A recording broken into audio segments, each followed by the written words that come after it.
Praise the Lord, everyone. Praise the Lord. Greetings to you all in the matchless name of our Lord and Savior Jesus Christ.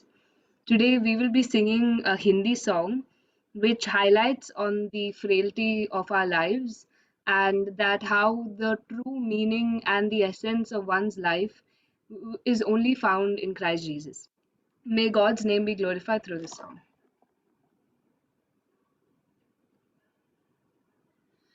कल के भरोसे पर ना रहना, कल का भरोसा कभी ना करना, कल क्या होगा किसी ने न जाना, किसी ने न जाना।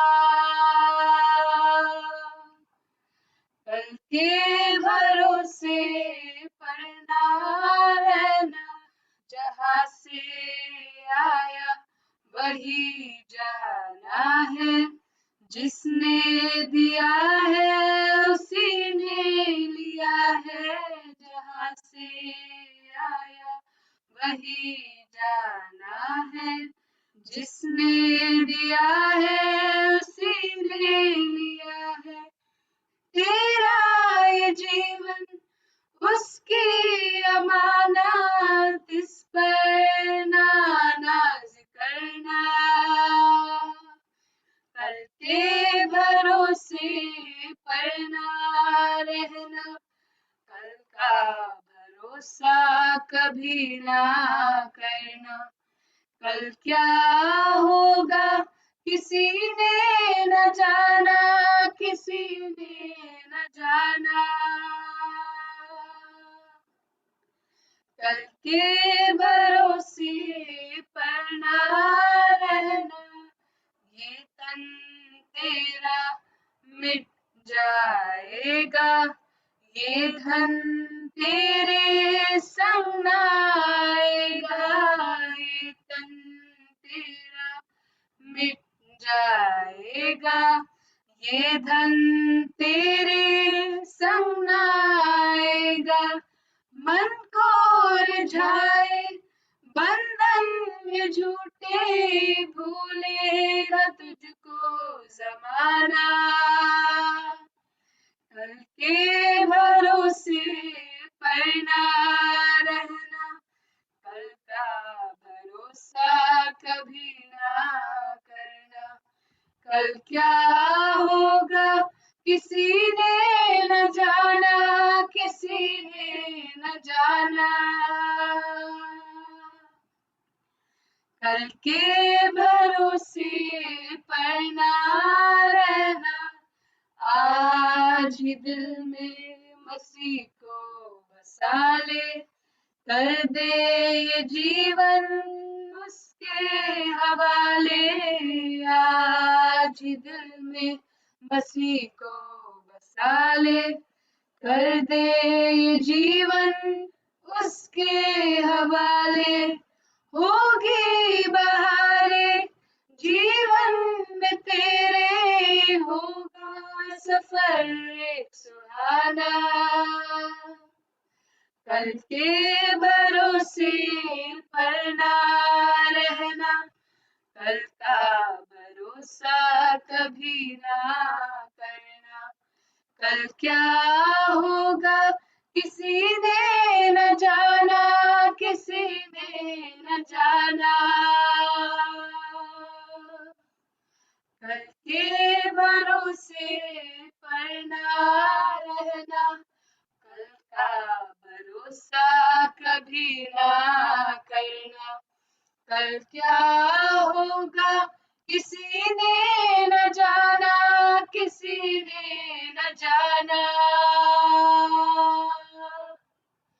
कल के भरोसे पर ना रहना। Thank you.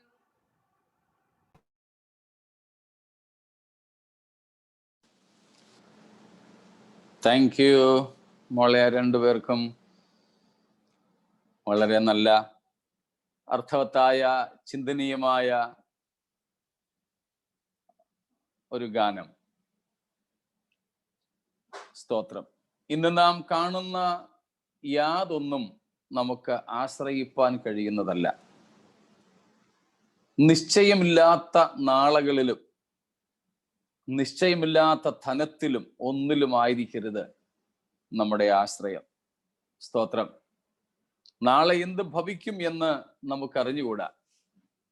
അതുകൊണ്ട് യാക്കോബ് അപ്പോസ്തലൻ പറയുന്നത്, നാളെ ഞാൻ പോയിട്ട് ഇന്നതുപോലൊക്കെ ചെയ്യുമെന്നൊന്നും നിങ്ങൾ ആരും പറയരുതെന്ന്. സ്തോത്രം. യാക്കോബ് അപ്പോസ്തലൻ അങ്ങനെയാണ് പറയുന്നത്. സ്തോത്രം. James chapter 4 verse 13 and verse 14 ഒന്ന് വായിച്ചോളൂ. യാക്കോബ് 4:13-14 വാക്യങ്ങൾ. ഇന്നോ നാളെയോ ഞങ്ങൾ ഇന്ന പട്ടണത്തിൽ പോയി അവിടെ ഒരാണ്ട് കഴിച്ച് വ്യാപാരം ചെയ്ത് ലാഭമുണ്ടാക്കും എന്ന് പറയുന്നവരെ കേൾപ്പീൻ. നാളത്തേത് നിങ്ങൾ അറിയുന്നില്ലല്ലോ. നിങ്ങളുടെ ജീവൻ എങ്ങനെയുള്ളത്? അല്പനേരത്തേക്ക് കാണുന്നതും പിന്നെ മറഞ്ഞു പോകുന്നതുമായ ആവിയല്ലോ. 15 കൂടെ. കർത്താവിന് ഇഷ്ടമുണ്ടെങ്കിൽ ഞങ്ങൾ ജീവിച്ചിരുന്ന് ഇന്നത് ചെയ്യും എന്നല്ലയോ പറയേണ്ടത്. സ്തോത്രം.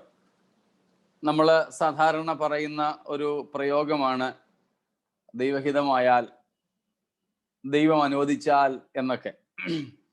പ്രത്യേകിച്ച് ഈ വാക്യങ്ങളാണ് അതിന് ആധാരം.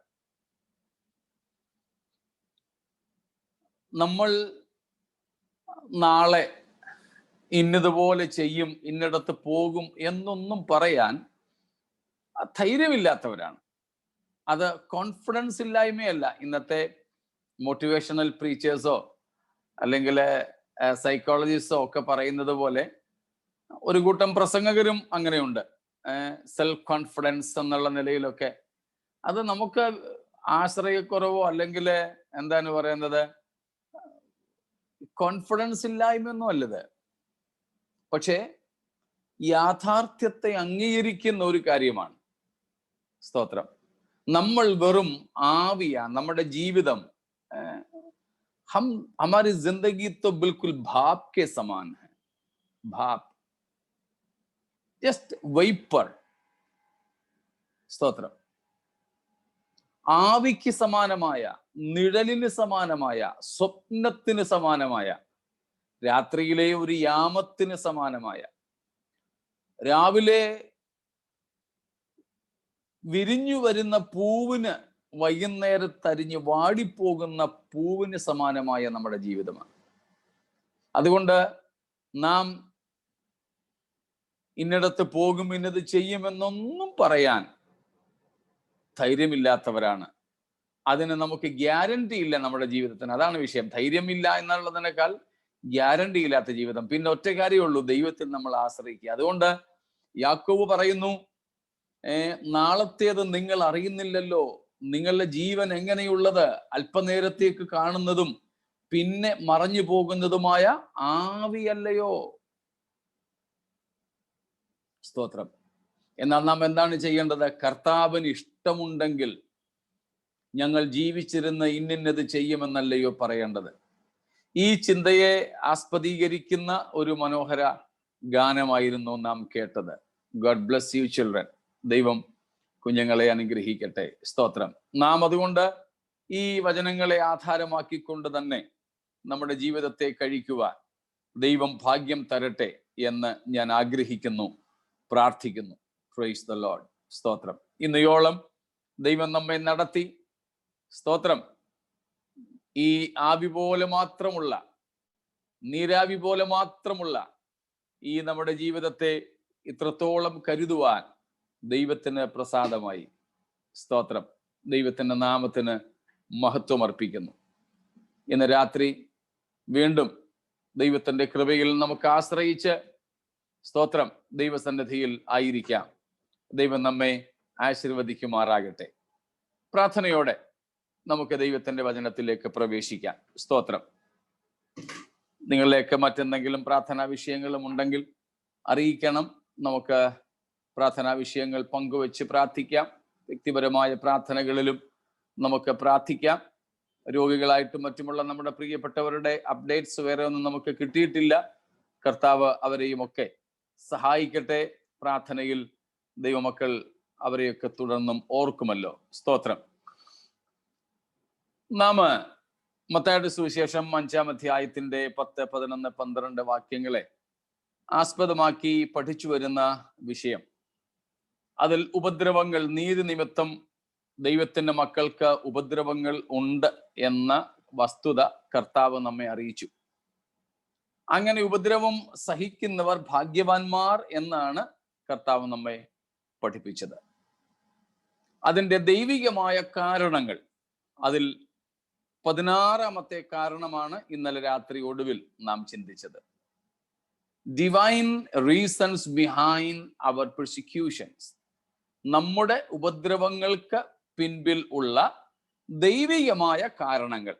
അതിൽ 15 എണ്ണം നമ്മൾ ചിന്തിച്ചു. 16-ാമത്തേതാണ് ഇന്നലെ രാത്രി ഒടുവിൽ നമ്മൾ ചിന്തിച്ച് വരുന്നത്. അതിൽ ഓർമ്മ കാണുമായിരിക്കുമല്ലോ,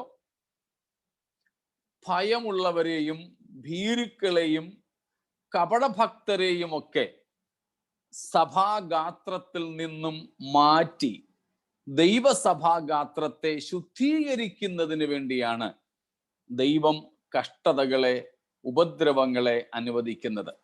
സ്തോത്രം. വ്യക്തിപരമായ ജീവിതത്തിൽ നമ്മൾ വിശുദ്ധി പ്രാപിക്കേണ്ടതിനും സഭാഗാത്രം ശുദ്ധീകരിക്കപ്പെടേണ്ടതിനും ഈ 2 ലക്ഷ്യങ്ങളുമുണ്ട്. അതിൽ ആദ്യത്തേത് നമ്മൾ ഇതിനു മുമ്പ് ചിന്തിച്ചിരുന്നത് കൊണ്ട് ഞാനത് ആവർത്തിക്കുന്നില്ല. ദൈവം വ്യക്തിപരമായി നമുക്ക് ഉപദ്രവങ്ങളോ കഷ്ടതകളോ അനുവദിക്കുന്നത് നമ്മെ വ്യക്തിപരമായിട്ട് ശുദ്ധീകരിച്ചെടുക്കുവാൻ വേണ്ടിയാണ്. To purge, moreover, to sanctify us personally. God permits persecutions and sufferings in our lives. അത് നമ്മൾ നേരത്തെ തന്നെ കണ്ടു. ഇപ്പോൾ നമ്മൾ 16-ാമത്തേത് ചിന്തിച്ചത്, even the body of Christ, collectively the church as the institution God instituted, not as individual members, not as individual local churches. ഈ 2 രീതിയിലുമല്ല. സ്തോത്രം. പകരം church as the body of Christ, church universally. ദൈവത്തിന്റെ സഭയെ ആകമാനമായിട്ട് പോർജ് ചെയ്യുവാൻ, ശുദ്ധീകരിക്കുവാൻ വേണ്ടി. സ്തോത്രം. ഇവിടെ പറയുന്ന ശുദ്ധീകരണം, പോർജിങ് എന്ന് പറയുന്നത് ജീവിതത്തിലെ അശുദ്ധികളെ മാറ്റുന്നതല്ല. അത് വ്യക്തിപരമായിട്ടാണ് വേണ്ടത്. ജീവിതത്തിലെ അശുദ്ധികൾ, പേഴ്സണൽ ലൈഫിലെ സാങ്ക്ടിഫിക്കേഷൻ എന്ന് പറയുന്നത് പേഴ്സണൽ സാങ്ക്ടിഫിക്കേഷനാണ്. അതുകൊണ്ട് ഞാൻ ചിലടത്ത് ഒരു വിഷയം അവതരിപ്പിച്ചിട്ടുണ്ട്, സാങ്ക്ടിഫിക്കേഷൻ ഓഫ് ദ സാങ്ക്ടിഫൈഡ് എന്ന്. വിശുദ്ധീകരിക്കപ്പെട്ടവരുടെ വിശുദ്ധീകരണം അഥവാ വിശുദ്ധന്മാരുടെ വിശുദ്ധീകരണം, സാങ്ക്ടിഫിക്കേഷൻ ഓഫ് ദ സാങ്ക്ടിഫൈഡ്. നിങ്ങൾ ചിലരൊക്കെ ആ ക്ലാസ്സുകൾ കേട്ടിട്ടും കണ്ടിട്ടും ഉണ്ടായിരിക്കും. എനിക്ക് തോന്നുന്നു അത് സോഷ്യൽ മീഡിയയിൽ എവിടെയോ കിടപ്പുണ്ട്. അപ്പം അത് പേഴ്സണലാണ്, വ്യക്തിപരമാണ്. അത് ഫാമിലി ബേസിലോ ലോക്കൽ ചർച്ച് ബേസിലോ യൂണിവേഴ്സൽ ചർച്ച് ബേസിലോ ഒന്നുമല്ല. സാങ്ക്ടിഫിക്കേഷൻ അഥവാ വിശുദ്ധീകരണം എന്ന് പറയുന്നത് വ്യക്തിപരമായി ഓരോ ക്രിസ്ത്യാനിയും പ്രാപിക്കേണ്ടതാണ്. ഓരോ ദൈവമക്കളും വ്യക്തിപരമായിട്ട് നേടിയെടുക്കേണ്ട ഒന്നാണ് ഈ ശുദ്ധീകരണം എന്ന് പറയുന്നത്. അങ്ങനെയുള്ള ഒരു ശുദ്ധീകരണത്തിനായിട്ട് ദൈവം നമ്മുടെ ജീവിതത്തിൽ കഷ്ടതകളെ അനുവദിക്കാറുണ്ട് എന്ന് നാം കഴിഞ്ഞ ദിവസങ്ങൾ കണ്ടു. അത് കൂടാതെയാണ് ഇപ്പോൾ നമ്മൾ ചിന്തിക്കുന്നത്, യേശുക്രിസ്തുവിന്റെ ശരീരമായ സഭയെ പാപങ്ങളിൽ നിന്നല്ല, പകരം കപടഭക്തരിൽ നിന്ന്, ഭീരുക്കളിൽ നിന്ന്, ജഡീകന്മാരിൽ നിന്ന്, സ്വാഭാവിക മനുഷ്യരിൽ നിന്നൊക്കെ ഒന്ന് ശുദ്ധീകരിച്ചെടുക്കാൻ കർത്താവ് ഉപദ്രവങ്ങളെയോ കഷ്ടതകളെയോ ഒക്കെ അനുവദിക്കും. ഈ കഴിഞ്ഞ കുറച്ച് നാളുകൾക്ക് മുമ്പ് ഞാൻ കണ്ട ഒരു ചെറിയ വീഡിയോ. ആദ്യം ഞാനത് മലയാളത്തിലേ കണ്ടിരുന്നുള്ളൂ, പിന്നെ അത് മറ്റു ഭാഷകളിലും ഒക്കെ ആരോ തർജ്ജമ ചെയ്ത് ഞാൻ കണ്ടു. ഒരു ചെറിയ സ്കിറ്റ് പോലെ, ഏതോ ചർച്ചിൽ സ്കിറ്റ് അവതരിപ്പിച്ചതാണെന്നാണ് എനിക്ക് തോന്നുന്നത്. അത് ഒരു ചർച്ചില് യോഗം ഇങ്ങനെ തുടങ്ങാൻ പോവുക, ഒരു വലിയ ചർച്ച, ഒത്തിരി ആൾക്കാരൊക്കെ ഉള്ള ഒരു വലിയ ചർച്ച. പാസ്റ്റർ എഴുന്നേറ്റ് നിന്ന് പ്രാർത്ഥിച്ച് പാട്ടൊക്കെ കഴിഞ്ഞ് ഇങ്ങനെ പ്രസംഗത്തിനൊക്കെ ഒരുങ്ങുന്ന സമയമായപ്പോഴേക്കും തുറന്നു കിടന്ന വാതിലുകളിലൂടെ മാസ്ക് ഒക്കെ ധരിച്ച് കുറെ തോക്കുമൊക്കെ പിടിച്ച് ആൾക്കാർ അകത്തേക്ക് ഇരച്ചു കയറി കതകെല്ലാം അടച്ചു. കതകെല്ലാം അടച്ചിട്ട് എല്ലാരോടും ബൈബിൾ ഉപേക്ഷിക്കാനും യേശുവിനെ ഉപേക്ഷിക്കാനും വിശ്വാസം ത്യജിച്ചു കളയാനും ഒക്കെ പറഞ്ഞു. എന്നിട്ട് ഈ മാസ്ക് ഒക്കെ കെട്ടിക്കൊണ്ട് വന്നവർ പറഞ്ഞു, യേശുവിനെ ഉപേക്ഷിക്കാൻ താല്പര്യമുള്ളവരെ മാത്രം ഞങ്ങൾ ജീവനോടെ വിട്ടയക്കും. അവർക്ക് വേണ്ടി ഇവർ തന്നെ കാവലിൽ നിന്ന് ഒരു വാതില് തുറന്നു കൊടുത്തു. യേശുവിനെ ഉപേക്ഷിക്കാൻ, വിശ്വാസം വിട്ടുകളയാൻ, ജീവിച്ചിരിക്കാൻ ആഗ്രഹിക്കുന്നവർക്ക് ഇപ്പോൾ ബൈബിൾ ഉപേക്ഷിച്ച് യേശുവിനെ ഉപേക്ഷിച്ചിട്ട് ആ വാതിൽ വഴി പുറത്തു പോകാം, നിങ്ങൾക്ക് ജീവൻ കിട്ടും. കുറച്ചു പേര് പോയി. ഇവർ ഓരോ പ്രാവശ്യവും ഇങ്ങനെ ഉച്ചത്തിൽ ദേഷ്യപ്പെട്ട് ആക്രോശിക്കുമ്പോൾ ആൾക്കാർ ഇങ്ങനെ വിട്ടുപോയിക്കൊണ്ടേയിരുന്നു. ഏറ്റവും ഒടുവിൽ കുറച്ചു പേര് മാത്രം ശേഷിച്ചു സഭാ ഹാളിനകത്ത്. എല്ലാവരും പേടിച്ചുമൊക്കെ പറഞ്ഞു, വീണ്ടും യേശുവിനെ ഉപേക്ഷിക്കാൻ വേണ്ടി ബൈബിള് താഴെ ഇട്ടിട്ട് കൈകൾ ഉയർത്തുക. പക്ഷെ ആരും ചെയ്തില്ല. വളരെ ചുരുക്കം പേര് മാത്രം ശേഷിച്ചു. ഇവർ വീണ്ടും തോക്കൊക്കെ ചൂണ്ടിപ്പിടിച്ചോണ്ട് പറഞ്ഞു, ഇപ്പോൾ വെടിവെക്കും നിങ്ങളെ, ഇപ്പൊ കൊല്ലും, നിങ്ങൾ ഇറങ്ങിപ്പോയില്ലെങ്കിൽ, യേശുവിനെ വിട്ടില്ലെങ്കിൽ കൊല്ലും. പക്ഷെ ഇവരുടെ കൊല്ലും തിന്നും എന്നൊക്കെയുള്ള ത്രെറ്റ്സ്, ഭീഷണികൾക്ക് മുൻപിൽ പതറാതെ കുറച്ചു പേര് മാത്രം നിന്നു. ഇവരാരും ഒട്ടുമേ പോകത്തില്ല എന്ന് ഈ തോക്കുധാരികൾക്ക് മനസ്സിലായപ്പോൾ അവര് തോക്കൊക്കെ വിട്ടിട്ട് മാസ്ക് ഒക്കെ അഴിച്ചു വെച്ചിട്ട് പറഞ്ഞു, പാസ്റ്ററെ, ഇനിയും നിങ്ങൾക്ക് യോഗം നടത്താം, ഇനിയും നിങ്ങൾക്ക് സഭായോഗം തുടരാം. ഇത്രയും പേരേ ഉള്ളൂ, ജീവനെ പോലും പണയം വെച്ച യേശുവിന് വേണ്ടി നിൽക്കുന്നവര്, ബാക്കിയുള്ളവരെ ഒരെണ്ണത്തെ ഇനി ചർച്ചയിൽ കയറ്റരുതെന്ന് പറഞ്ഞു. ഇതൊരു സ്കിറ്റ് ആയിരിക്കാം, പക്ഷെ ഇതൊരു യാഥാർത്ഥ്യ, ഇതൊരു സത്യ. ഇന്ന് നമ്മുടെ സഭകൾക്കകത്തിലുള്ള ഒത്തിരി പേര് വെറുതെ വന്നിരിക്കുന്നവരാ, ദൈവവുമായിട്ട് ബന്ധമില്ലാത്തവരാ, നിത്യതയുടെ ദർശനമില്ലാത്തവരാ, യേശു ക്രിസ്തുവിനോട് സ്നേഹമില്ലാത്തവരാ, ദൈവത്തിന്റെ സ്നേഹം എന്തെന്ന് അറിഞ്ഞിട്ടില്ലാത്തവരാണ് നമ്മുടെ ഇടയിലുള്ള നല്ല ശതമാനം പേരും.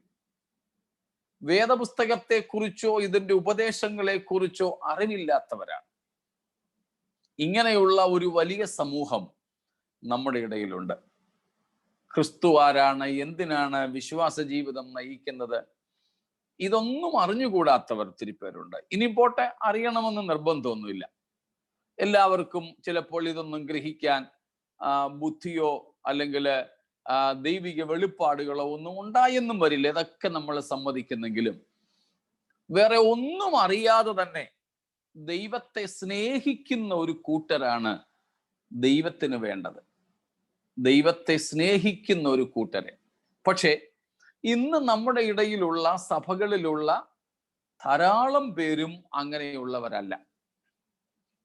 ഇന്ന് നമ്മുടെ ഇടയിലൊക്കെ തന്നെ പാട്ട് പാടുന്നവര്, ഇൻസ്ട്രുമെന്റ്സ് വായിക്കുന്നവരൊക്കെ അവർക്ക് വേണ്ടിയിട്ട് സിനിമാ മേഖല തുറന്നു കിട്ടിയാൽ ഏതെങ്കിലും ഒരു വുഡ് മനസ്സിലായല്ലോ ഞങ്ങൾ പറഞ്ഞത്, ഹോളിവുഡ് തൊട്ട് ഇങ്ങോട്ട് ഒത്തിരി ഉണ്ടല്ലോ. ബോംബെയിലാണെങ്കിൽ ബോളിവുഡായി, പിന്നെ സ്റ്റേറ്റ് മാറുന്നതനുസരിച്ച് വുഡ് മാറും. കോളിവുഡും ഹോളിവുഡും മോളിവുഡും ഒക്കെ ആയിട്ട് സിനിമാ മേഖല.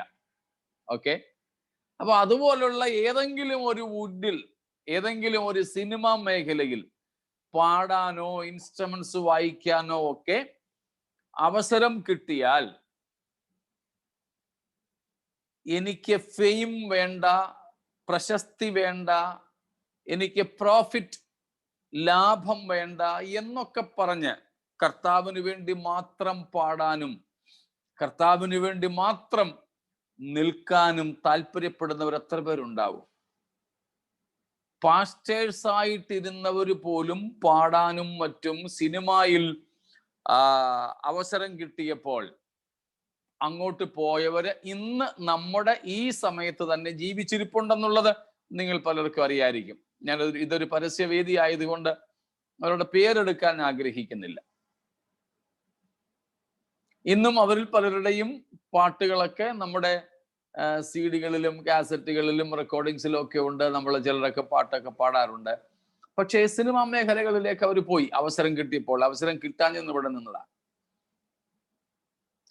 അപ്പോൾ ഇങ്ങനെ അവസരം മറ്റെവിടെയെങ്കിലും കിട്ടിയാൽ കർത്താവിനെ ഉപേക്ഷിച്ചു പോകാനോ കർത്താവിന്റെ കൂടെ അവരെയും കൂടെ കൂട്ടാനോ താല്പര്യമുള്ളവരെ ഒന്ന് തെരഞ്ഞു പിടിച്ച് അവരെ ഒന്ന് ഒഴിച്ചു നിർത്താൻ വേണ്ടി, സ്തോത്രം, ദൈവം അനുവദിക്കുന്നതാണ് കഷ്ടതകളും ഉപദ്രവങ്ങളും. Did not get it?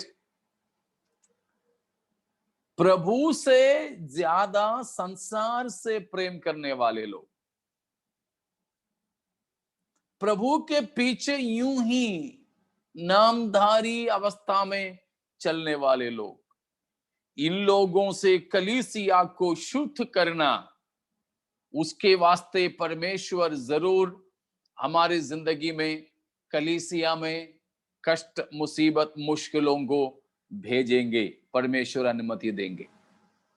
So to purge the church from hypocrites, from cowards, natural and carnal men. യോഹന്നാന്റെ സുവിശേഷം 6-ാമത്തെ അധ്യായം 60-ാമത്തെ വാക്യവും കൂടെ ഒന്ന് വായിച്ചാട്ടെ. John 6:60. അവന്റെ ശിഷ്യന്മാർ പലരും അത് കേട്ടിട്ട്, ഇത് കഠിനവാക്ക്, ഇത് ആർക്ക് കേൾപ്പാൻ കഴിയും എന്ന് പറഞ്ഞു. സ്തോത്രം. ഇനി 66. അന്ന് മുതൽ അവന്റെ ശിഷ്യന്മാരിൽ പലരും പിൻവാങ്ങിപ്പോയി, പിന്നെ അവനോട് കൂടെ സഞ്ചരിച്ചില്ല. 67. ആകയാൽ യേശു പന്തിരുവരോട്, നിങ്ങൾക്കും പൊയ്ക്കൊള്ളുവാൻ മനസ്സുണ്ടോ എന്ന് ചോദിച്ചു. സ്തോത്രം. നമുക്കറിയാവുന്ന കാര്യങ്ങളാണ് ഇവിടെ. യേശു ക്രിസ്തുവിന്റെ ഉപദേശങ്ങൾ, സ്ക്ലെറോസ്, കഠിനവാക്ക്, not to understand but to follow. സ്ക്ലെറോസ് എന്ന വാക്കിന്റെ അർത്ഥം കഠിനവാക്ക് എന്ന് തന്നെയാണ്. പക്ഷെ മനസ്സിലാക്കാൻ പ്രയാസമുള്ളതെന്നല്ല, അനുസരിക്കാൻ പ്രയാസമുള്ളതെന്നാണ് അതിന്റെ അർത്ഥം. അപ്പൊ കർത്താവിന്റെ ഉപദേശങ്ങളൊക്കെ കേട്ട്, ലാവണ്യ വാക്കുകൾ കേട്ട്, അത്ഭുതങ്ങൾ കണ്ട്, യേശുവിൽ നിന്ന് സൗഖ്യവും ഒക്കെ പ്രാപിച്ചിട്ട് ധാരാളം പേർ യേശുവിനെ അനുഗമിച്ചു. എന്നാൽ ഉപദേശത്തിന്റെ ആഴങ്ങളിലേക്ക് ഇറങ്ങിയപ്പോൾ കർത്താവിനെ അവരൊക്കെ ഉപേക്ഷിച്ചു പലരും. 12 ശിഷ്യന്മാര് മാത്രം ശേഷിച്ചു. അങ്ങനത്തെ ഒരു അവസ്ഥ വന്നപ്പോൾ നമുക്ക് 60-ാം വാക്യത്തിൽ വായിച്ചു, അന്ന് മുതൽ ആ ശിഷ്യന്മാര്, യേശുവിനെ അനുഗമിച്ചിരുന്നവര്, ഇത് കഠിനവാക്ക്, ഇത് ആരെ കൊണ്ട് ഇതൊക്കെ ചെയ്യാൻ പറ്റും എന്നും പറഞ്ഞ് 66-ാം വാക്യത്തിൽ വന്നപ്പോഴേക്കും അവർ പലരും യേശുവിനെ വിട്ടുപോയി. പക്ഷേ കർത്താവ് അതുകൊണ്ട് കണ്ടീഷൻസ് ഒന്നും മാറ്റിയില്ല. കർത്താവ് അതുകൊണ്ട് ഉപദേശത്തിൽ അയവ് വരുത്തിയില്ല. Jesus did not dilute his teachings, his doctrines, his demands. പകരം കർത്താവ് ശിഷ്യന്മാരോട് പറഞ്ഞു, 12 പേരോടെ, അവരൊക്കെ പോയില്ലേ, നിങ്ങൾക്കും പോകാൻ മനസ്സുണ്ടെങ്കിൽ പോകാം. ഞാൻ മിക്കപ്പോഴും പറയുന്നത്, ദാ വാതിൽ തുറന്നു കിടക്കുകയാണ്, നിങ്ങൾക്കും വേണമെങ്കിൽ പോകാം. ഇവിടെ പിടിച്ചുകെട്ടും അടിയും ഒന്നുമില്ല. യേശുവിനെ അനുഗമിക്കുവാൻ there is no compulsion. Of course, Christ commands us to follow him. Christ demands us to follow him, to love him. But there is no by force.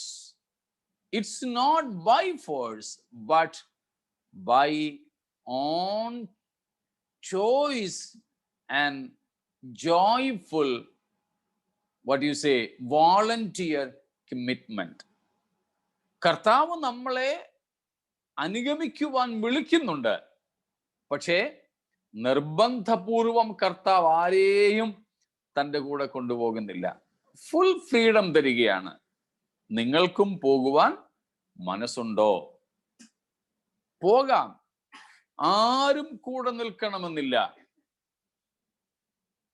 ഇവിടെ അത് തന്നെയാണ്, ആ ഒരു ഫ്രീഡം തരിക എന്ന് പറഞ്ഞാൽ പ്രൂവ് യുവർ വർത്ത്. സ്തോത്രം. അതിനാണ് കർത്താവ് നമ്മുടെ ജീവിതത്തിൽ കഷ്ടതകളെ അനുവദിക്കുന്നത് എന്ന് നാം കണ്ടു. ഇനിയും 17ാമത്തെ സംഗതിയിലേക്ക് പോകാം. സ്തോത്രം. ഇത് നമ്മുടെ പ്രിയ ജിജോ സജസ്റ്റ് ചെയ്ത ഒരെണ്ണമാണ്. 17ാമത്തേത്, to equip us to comfort those who are in distress. By persecutions and sufferings, God equips the disciples. God equips you and me to comfort those who are in distress. കഷ്ടതകളിൽ ഇരിക്കുന്ന മറ്റുള്ളവരെ ആശ്വസിപ്പിക്കേണ്ടതിന് നമ്മെ ഒരുക്കിയെടുക്കുവാൻ ദൈവം നമ്മുടെ ജീവിതത്തിൽ ഉപദ്രവങ്ങളും കഷ്ടങ്ങളും അനുവദിക്കും. സ്തോത്രം. നോക്കൂ, 2 Corinthians 1, 3 മുതൽ താഴോട്ടുള്ള വാക്യമുണ്ട്. എല്ലാം നമ്മൾ വായിക്കാൻ സമയം എടുക്കുമെന്നതുകൊണ്ട് ഏതാനും വാക്യങ്ങൾ വായിക്കാം. 2 കൊരിന്ത്യ ലേഖനം 1-ാം അധ്യായത്തിന്റെ 3 മുതൽക്കുള്ള വാക്യങ്ങൾ. 2 Corinthians 1:3 following.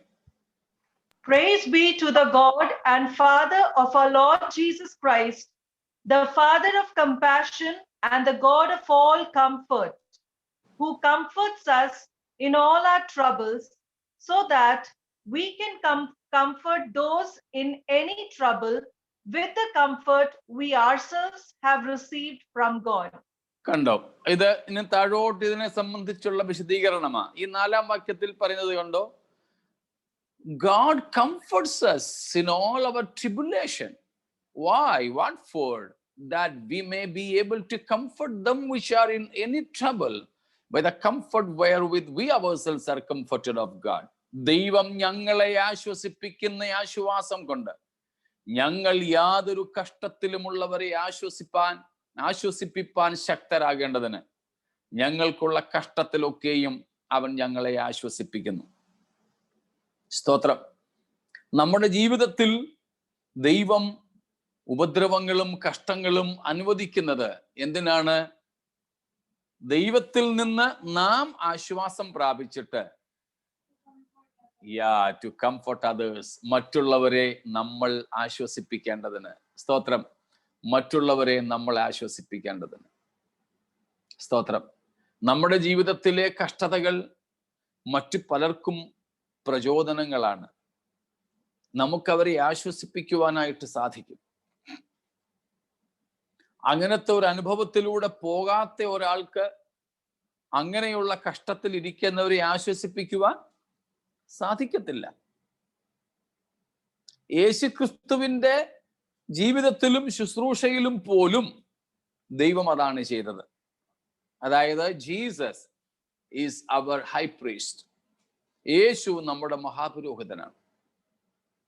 പക്ഷേ എബ്രായ ലേഖനത്തിൽ പറയുന്നു, നമുക്ക് തുല്യമായി പാപം ഒഴികെ ബാക്കി എല്ലാത്തിലും പരീക്ഷിക്കപ്പെട്ടവനായതുകൊണ്ട് നമ്മുടെ പരീക്ഷകളിൽ നമ്മോട് സഹതാപം തോന്നുവാൻ കഴിയുന്ന നല്ല മഹാപുരോഹിതനാണ് യേശു. ഇതേ തത്വമാണ് നമ്മുടെ ജീവിതത്തിലും കർത്താവ് ചെയ്യുന്നത്. കഷ്ടങ്ങളിലും സങ്കടങ്ങളിലും ഇരിക്കുന്ന അനേകരെ ആശ്വസിപ്പിക്കുവാൻ ദൈവം നമുക്ക് കഷ്ടതകളും ഉപദ്രവങ്ങളും അനുവദിക്കും. സ്തോത്രം. തീർച്ചയായും we will be a comfort to many since God becomes our comforter. ദൈവം നമ്മുടെ സ്തോത്രം ആശ്വാസകനായി തീരുന്നത് കൊണ്ട്, ദൈവത്തിൽ നിന്ന് ആശ്വാസം പ്രാപിച്ച നാം മറ്റുള്ളവർക്ക് വേണ്ടി ആശ്വാസമായി തീരുന്നു. 2 തെസ്സലോനിക്ക ലേഖനം 1-ാം അധ്യായത്തിന്റെ 3 മുതൽ 5 വരെയുള്ള വാക്യങ്ങളിലും നമുക്ക് അതേ കാര്യം കാണുവാനായിട്ട് സാധിക്കും. 2 Thessalonians chapter 1 verses 3 to 5 also. We ought always to thank God for you, brothers, and rightly so, because your love is because your faith is growing more and more, and the love every one of you has for each other is increasing. Therefore, among God's churches, we boast about your perseverance and faith in all the persecutions and trials you are enduring. 5 also. All this is evidence that God's judgment is right, and as a result, you will be counted worthy of the kingdom of God for which you are suffering. സ്തോത്രം. ഇവിടങ്ങളിലും പൗലോസ് ഇതേ കാര്യമാണ് പറയുന്നത്. സ്തോത്രം. അപ്പോൾ നമ്മൾ മറ്റുള്ളവർക്ക് അവരുടെ വിശ്വാസ വർധനയ്ക്ക് കഷ്ടങ്ങളിൽ ആശ്രയമായി തീരേണ്ടതിന്, നമ്മൾ അവർക്കൊരാശ്വാസമായി ഭവിക്കേണ്ടതിന് നമ്മെ അങ്ങനെയുള്ള പാതകളിലൂടെ നടത്തുന്നു. ചിലപ്പോൾ ദൈവം നേരിട്ട് ചിലരെ ആശ്വസിപ്പിച്ചെന്ന് വരില്ല. പകരം കർത്താവ് നമ്മിലൂടെ ആയിരിക്കും ആ പ്രവൃത്തി ചെയ്യുന്നത്. എന്നാൽ ദൈവം നമ്മെ നേരിട്ട് ആശ്വസിപ്പിച്ചെന്നിരുന്നേക്കാം. ദൈവം എല്ലാവരെയും നേരിട്ട് എല്ലാ കാര്യങ്ങളും പഠിപ്പിക്കുന്നില്ല. കർത്താവ് ചില കാര്യങ്ങൾ നേരിട്ട് പഠിപ്പിച്ചവരിലൂടെയാണ് മറ്റുള്ളവരെ പഠിപ്പിക്കുന്നത്. കർത്താവ് നേരിട്ട് എല്ലാവർക്കും ആശ്വാസം നൽകുന്നില്ല. പക്ഷേ കർത്താവ് നേരിട്ട് ആശ്വസിപ്പിച്ച ചിലരിലൂടെ മറ്റനേകരെ ദൈവം ആശ്വസിപ്പിക്കുന്നു. അതിൻ്റെ ഭാഗമായി ദൈവം നമ്മെ കഷ്ടതകളിൽ പോകാൻ അനുവദിക്കും. കർത്താവ് നേരിട്ട് നമ്മെ ആശ്വസിപ്പിക്കും, ധൈര്യപ്പെടുത്തും. അതിനിടയിൽ മറ്റു പലതും ദൈവം നമ്മെ പഠിപ്പിക്കും. എന്നിട്ട് നമ്മെ മറ്റുള്ളവർക്കൊരു ആശ്വാസമാക്കി നിലനിർത്തും. സ്തോത്രം. അതിനാണ് ദൈവം ഈ കാര്യങ്ങൾ പലപ്പോഴും അനുവദിക്കുന്നത്. സ്തോത്രം. അത് നാം യേശുക്രിസ്തുവിന്റെ ജീവിതവുമായി ബന്ധപ്പെട്ട് കണ്ടു. താങ്ക് യു മോനെ ജിജോ. എബ്രായർ 2:18 അതേ സംബന്ധിച്ചുള്ള വാക്യം, അതേക്കുറിച്ചുള്ള ഭാഗം നാം കാണുന്നുണ്ട്. അതും കൂടെ ഒന്ന് വായിച്ചോളൂ. താൻ തന്നെ പരീക്ഷിതനായി കഷ്ടം അനുഭവിച്ചിരിക്കാൻ പരീക്ഷിക്കപ്പെടുന്നവർക്ക് സഹായിപ്പാൻ കഴിവുള്ളവനാകുന്നു. സ്തോത്രം. ക്രിസ്തു തന്നെ പരീക്ഷിതനായി കഷ്ടം അനുഭവിച്ചിരിക്കാൻ പരീക്ഷിക്കപ്പെടുന്നവർക്ക് സഹായിപ്പാൻ കഴിവുള്ളവനാകുന്നു. ഒത്തിരി ഭാഗങ്ങൾ വേറെയുമുണ്ട് യേശു ക്രിസ്തുവുമായി ബന്ധപ്പെട്ട എബ്രായ ലേഖനത്തിൽ. പലയിടത്തും ഇത് ആവർത്തിച്ച് നമ്മുടെ കർത്താവിനെ പറ്റി പറയുന്നുണ്ട്. അത് തന്നെയാണ് 17ാമത്തെ കാരണം. സ്തോത്രം. 18ാമത്തേത്. സ്തോത്രം. 18th one. This is an opportunity. This means persecutions are an opportunity for us to prove our undivided loyalty to our Christ. These are opportunity for us to prove our undivided loyalty to Christ. ക്രിസ്തുവിനോടുള്ള നമ്മുടെ അവിഭജിതമായ സമർപ്പണത്തെ, വിധേയത്വത്തെ വെളിപ്പെടുത്തുവാനുള്ള സുവർണാവസരങ്ങളാണ് ഇങ്ങനെ അനുവദിക്കപ്പെടുന്ന ഉപദ്രവങ്ങൾ, കഷ്ടങ്ങൾ. സ്തോത്രം. എനിക്കറിഞ്ഞുകൂടാ നിങ്ങൾ ഇങ്ങനെ ചിന്തിച്ചിട്ടുണ്ടോ എന്ന്. ഞാൻ ചിന്തിക്കുന്ന ഒരു കാര്യം പറയാം. മനുഷ്യരോടുള്ള ബന്ധത്തിൽ തന്നെ ഞാൻ സപ്പോസ് ഒരാളിനെ സ്നേഹിക്കുന്നു, പക്ഷെ ആ ആളിന് ഞാൻ അദ്ദേഹത്തെ സ്നേഹിക്കുന്നുണ്ടോ എന്ന് അറിഞ്ഞുകൂടാ.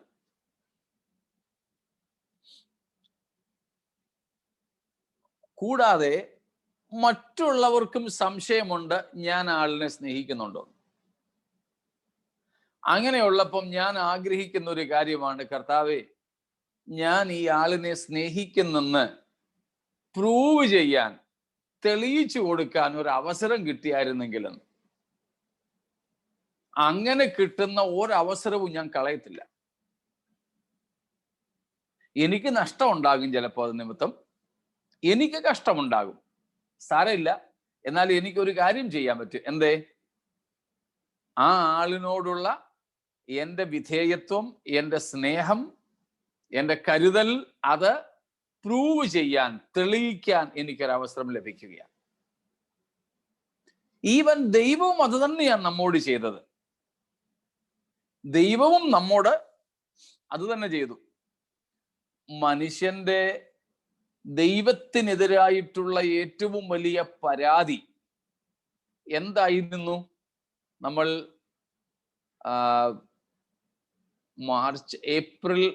ഏപ്രിലോ മെയ്യോ മാസത്തിലെ ഏതോ 1-2 ഞായറാഴ്ചകളിലായിട്ട് അതേ സംബന്ധിച്ച് പകലുകളിൽ ചിന്തിച്ചിട്ടുള്ളതാണ്. അന്ന് സംബന്ധിച്ചവർക്കൊരു പക്ഷേ ഓർമ്മയുണ്ടായേക്കാം. മനുഷ്യന്റെ പാപം, ആദം ഹൗവമാർ ദൈവത്തിനെതിരെ പാപം ചെയ്തതിനെ സംബന്ധിച്ച് നമ്മൾ അന്ന് ചിന്തിച്ചിരുന്നു. അതിൽ 3-4 കാര്യങ്ങൾ പ്രോഗ്രസീവായിട്ട് സംഭവിച്ചത് നമ്മൾ അന്ന് ചിന്തിച്ചത് ഓർമ്മ കണ്ടേക്കാം. ഞാനൊന്നും കൂടെ പറയാം. ആദം ഹൗവമാർക്ക് ഏറ്റവും ആദ്യം ഉണ്ടായത് എന്തായിരുന്നു? Doubt about the person and purpose of God. ദൈവത്തെക്കുറിച്ച്, ദൈവത്തിൻ്റെ ഉദ്ദേശത്തെക്കുറിച്ച്, ദൈവത്തിൻ്റെ സ്നേഹത്തെക്കുറിച്ച് ഒക്കെയുള്ള സംശയമാണ് അവരിൽ ആദ്യം ഉണ്ടായത്. സാത്താൻ ചോദിക്കുന്നു, ഈ ഇവിടുത്തെ പഴമൊന്നും കഴിക്കരുത് നിങ്ങൾക്ക്. ഹവ്വ പറഞ്ഞു പഴമൊക്കെ കഴിക്കാം, പിന്നെ ആ ഒരു വൃക്ഷത്തിന്റെ അത് കഴിച്ചാൽ നിങ്ങൾ അന്ന് മരിക്കുമെന്നാ പറഞ്ഞേക്കുന്നത്. അപ്പോൾ തന്നെ സാത്താൻ പറഞ്ഞു, ഇല്ല, നിങ്ങൾ മരിക്കത്തില്ല നിശ്ചയം, പക്ഷെ അത് കഴിച്ചാൽ നിങ്ങളുടെ കണ്ണു തുറക്കും, നിങ്ങൾ ദൈവത്തെ പോലാകും. ദൈവം പറഞ്ഞു നിങ്ങൾ മരിക്കും, അത് കഴിച്ചാൽ നിങ്ങൾ മരിക്കും. സാത്താൻ പറയുന്നു മരിക്കത്തില്ല, നിങ്ങളുടെ കണ്ണ് തുറക്കും, പിന്നെ നിങ്ങൾ ആരെ പോലെയാകും? ദൈവത്തെ പോലെയാകും. മനുഷ്യനിലേക്ക് സാത്താൻ ഏറ്റവും ആദ്യം ഇട്ടുകൊടുക്കുന്നത് സംശയത്തിന്റെ വിത്താണ്. The seed of doubt is the very first thing Satan sowed in the heart of man. മനുഷ്യന്റെ ഹൃദയത്തിൽ ആദ്യം പിശാചിടുന്നത് ഇതാ. ഞങ്ങൾ മരിക്കത്തില്ല, അപ്പോൾ ദൈവം ഞങ്ങളോട് കള്ള പറഞ്ഞേ, ഞങ്ങളുടെ കണ്ണു തുറക്കും, സത്യമാണോ? ഞങ്ങൾ ദൈവത്തെ പോലാകും. അപ്പൊ ഞങ്ങളുടെ കണ്ണു തുറക്കുകയും നന്മ തിന്മകളെ തിരിച്ചറിയാൻ തക്കവണ്ണം ദൈവത്തെ പോലെയാകുകയും ചെയ്യുമെന്ന് ദൈവത്തിന് അറിയാവുന്നത് കൊണ്ട് ഞങ്ങൾ ഈ പഴം തിന്നരുതെന്ന് പറഞ്ഞെങ്കിൽ ദൈവത്തിന് ഈ പറയുന്നത് പോലുള്ള സ്നേഹമൊന്നും ഞങ്ങളോടില്ല. അതുകൊണ്ടാണ് പറയുന്നത്, first they doubted the person, purpose and love of God. ദൈവത്തെക്കുറിച്ച്, ദൈവത്തിന്റെ ഉദ്ദേശത്തെക്കുറിച്ച്, സ്നേഹത്തെക്കുറിച്ച് അവർ സംശയിക്കുകയായിരുന്നു. ഒന്നാമത്തേത്, ദൈവത്തിന് സ്നേഹമുണ്ടെങ്കിൽ ഞങ്ങൾക്കിത് വിലക്കുമായിരുന്നുവോ? ഇതാണ് അവരുടെ ഉള്ളിലുണ്ടായ ആദ്യത്തെ ചിന്ത. അവിടെ നിന്നും ഈ സംശയം ഉണ്ടായപ്പോൾ മരിക്കും നിശ്ചയമെന്ന് ദൈവം പറഞ്ഞ വചനത്തിൽ അവർക്ക് അൺബിലീഫ് ഓർ ഡിസ്ബിലീഫ്, അവിശ്വാസമുണ്ടായി. അവിശ്വാസം ഉണ്ടായി കഴിഞ്ഞപ്പോൾ ഡു നോട്ട് ഈറ്റ്, ഭക്ഷിക്കരുത് എന്ന് പറഞ്ഞ കൽപ്പന ബ്രേക്ക് ചെയ്യാൻ, കൽപ്പന ലംഘിക്കുവാൻ അവർക്ക് പ്രയാസം ഉണ്ടായില്ല. കണ്ടോ, പ്രോഗ്രസീവായിട്ട് പോയ പാപം. First comes doubt, then comes disbelief or unbelief, then very easily the commandment is broken. ഇതാണ് പാപത്തിന്റെ ഒരു പ്രധാന രീതി. സ്തോത്രം. അപ്പോൾ മനുഷ്യന്റെ ഏറ്റവും വലിയ പാപമായിട്ട് ദൈവം കണ്ടത്, ദൈവത്തിന്റെ സ്നേഹത്തെ മനസ്സിലാക്കാൻ, തിരിച്ചറിയാൻ മനുഷ്യന് കഴിയാതെ പോയി. ദൈവത്തിന്റെ സ്നേഹത്തെ മനുഷ്യൻ സംശയിച്ചു എന്നുള്ളതാണ്. ഓർത്തു നോക്കൂ, നമുക്ക് ഏറ്റവും പ്രയാസമുണ്ടാകുന്നത് എപ്പോഴാ? നമ്മൾ സ്നേഹിക്കുന്നത് തിരിച്ചറിയാതെ ഒരാൾ പോകുമ്പോഴല്ലേ. ഭർത്താവിന് ഭാര്യയോട് ഭയങ്കര സ്നേഹ, പക്ഷെ ആ ഭാര്യ സർവത്ര പരാതിയ, ഇങ്ങേർക്ക് എന്നോട് സ്നേഹമില്ലെന്ന്. ഇങ്ങേർക്ക് എന്നോട് സ്നേഹമില്ല. ആ ഭർത്താവിന്റെ മനസ്സൊന്ന് ചിന്തിച്ച് നോക്കിക്കേ. ഞാൻ ഇവളെ എന്നേക്കാൾ അധികം സ്നേഹിക്കുന്നു, എന്നിട്ടും എന്റെ സ്നേഹത്തെ ഇവൾ എന്ത് ചെയ്യുക? സംശയിക്കുക. സഹിക്കത്തില്ലത്. അതിൽ നിന്നാണ് നമ്മൾ നാട്ടിൽ പറയുന്ന ഒരു പ്രയോഗം വന്നത്, ഈ കുടലെടുത്ത് കാണിച്ചാലും വാഴനാരാണെന്നേ പറയൂ. അല്ലെങ്കിൽ പറയും എന്താ, ഹൃദയം എടുത്ത് കാണിച്ചാലും ചെമ്പരത്തിപ്പൂവാണെന്നേ പറയൂ എന്നൊക്കെ ഒരു പ്രയോഗം നമ്മുടെ നാട്ടിൽ ഭാഷയിലുള്ളത് അങ്ങനെയാണ്. സ്തോത്രം. എന്ന് പറഞ്ഞാല് സംശയം, സ്നേഹത്തിന്റെ സംശയം. അങ്ങനെ സ്നേഹത്തെ, ദൈവത്തിന് മനുഷ്യരോടുള്ള സ്നേഹത്തെയും ഉദ്ദേശത്തെയും സംശയിച്ച മനുഷ്യന്റെ പാപം നിമിത്തം ദൈവം ഒരു കാര്യം ചെയ്തു. God demonstrated his love undoubtedly, very publicly, very evidently on the cross. സ്തോത്രം. ദൈവത്തിന്റെ സ്നേഹത്തെ സംശയിച്ച മനുഷ്യന്റെ പാപത്തിന് ദൈവം എങ്ങനെയാണ് മറുമരുന്ന് കണ്ടുപിടിച്ചത്, പരിഹാരമുണ്ടാക്കിയത്? പറഞ്ഞോണ്ടല്ല. ഐ ലവ് യു എന്നൊന്നും പറഞ്ഞോണ്ട് നടന്നില്ല കർത്താവ്. പകരം on the cross he demonstrated, oh the world see how I love you. ലോകമേ, മാനവജാതിയെ, എനിക്ക് നിങ്ങളോട് എത്ര സ്നേഹമുണ്ടെന്ന് നിങ്ങൾ അറിയുക എന്ന് ദൈവം കാൽവരി ക്രൂശിൽ തന്റെ സ്നേഹത്തെ പ്രദർശിപ്പിച്ചു.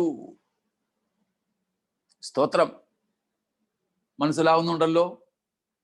കാൽവരി ക്രൂശിൽ ദൈവം മനുഷ്യരോടുള്ള തന്റെ സ്നേഹത്തിന്റെ പാരമ്യത്തെ പ്രദർശിപ്പിച്ചു.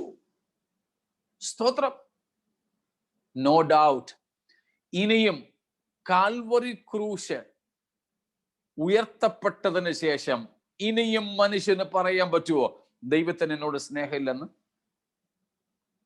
സ്തോത്രം, നോ. അതുകൊണ്ടാണ് ഞാൻ ചിലപ്പോ പറയുന്നത്, പക്ഷെ സാത്താൻ അവൻ കള്ളനാ. ഭോഷ്കിന്റെ അപ്പൻ എന്ന് അവനെ വിളിച്ചിരിക്കുന്നത്, ഫാദർ ഓഫ് ലൈസ്. അവൻ ഇപ്പോഴും വന്ന് നമ്മളോട് പറയും ദൈവത്തിന് നിന്നോട് സ്നേഹമില്ലെന്ന്. ഒരു എക്സാമിൽ മാർക്ക് കുറഞ്ഞെങ്കിൽ അന്നേരം പറയും, children, when you will get a low grade in your exam, when you are allotted with a remote college in your admission, Satan will lie to you. See, if God would have loved you, God of course should have given you the best. But no, it's vain. God still doesn't love you. ദൈവത്തിന് നിന്നോട് സ്നേഹമൊന്നുമില്ല. ഉണ്ടായിരുന്നെങ്കിൽ നിനക്ക് നല്ല grade കിട്ടിയനെയായിരുന്നു, നല്ല result കിട്ടിയനെയായിരുന്നു, promotion കിട്ടിയനെയായിരുന്നു, നല്ല സിറ്റികളിൽ ഉള്ള കോളേജസിൽ admission കിട്ടിയനെയായിരുന്നു ഒക്കെ പറയും. എന്നാൽ ഞാൻ പറയാറുണ്ട്, അങ്ങനെങ്ങാണം ചെകുത്താൻ വന്ന് ദൈവത്തിന് നമ്മോട് സ്നേഹമില്ലെന്ന് പറഞ്ഞാൽ അവനെ ചെവിക്ക് പിടിച്ചു വലിച്ചു പുറത്തിറക്കണം കേട്ടോ. എന്നിട്ട് കാൽവറിയിലേക്ക് അവന്റെ കണ്ണിനെ കൊണ്ടുപോകാൻ പറയണം, നോക്കടാ ക്രൂശിലേക്ക് നോക്കടാ. Cross is the ultimate exhibition of the love of God. ദൈവത്തിന് നമ്മോടുള്ള സ്നേഹത്തെ ദൈവം വാക്കുകൾ കൊണ്ടല്ല പ്രദർശിപ്പിച്ചത്, നടുവിൽ നിൽക്കുന്ന വൃക്ഷഫലം തന്നുകൊണ്ടല്ല പ്രദർശിപ്പിച്ചത്. ദൈവത്തിന് നമ്മോടുള്ള സ്നേഹം പ്രദർശിപ്പിച്ചത് വേറെ ഒരു ഗിഫ്റ്റും തന്നുകൊണ്ടല്ല, ഒരു ദാനവും തന്നുകൊണ്ടല്ല. പിന്നെന്താ? തൻ്റെ ജീവനെ നമുക്ക് വേണ്ടി മറുവിലയായി കാൽവറി ക്രൂശിൽ അർപ്പിച്ചുകൊണ്ടാണ് നമ്മോടുള്ള തൻ്റെ സ്നേഹത്തെ പ്രദർശിപ്പിച്ചത്. സ്തോത്രം. അങ്ങനെയെങ്കിൽ നമുക്ക് ദൈവം അനുവദിക്കുന്ന കഷ്ടങ്ങളും ഉപദ്രവങ്ങളും എന്താണ്? A chance for us to exhibit our loyalty to the Lord, our faithfulness to Him, our undivided loyalty to the one who died for us on the cross.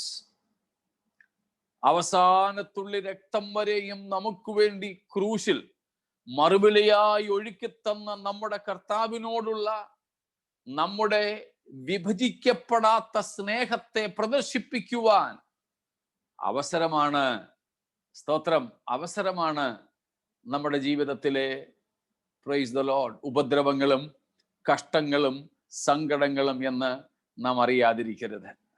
Praise the Lord, സ്തോത്രം.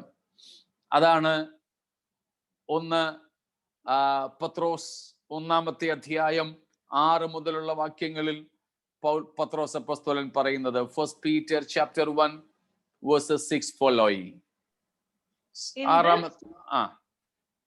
In this you greatly rejoice, though now for a little while you may have had to suffer grief in all kinds of trials.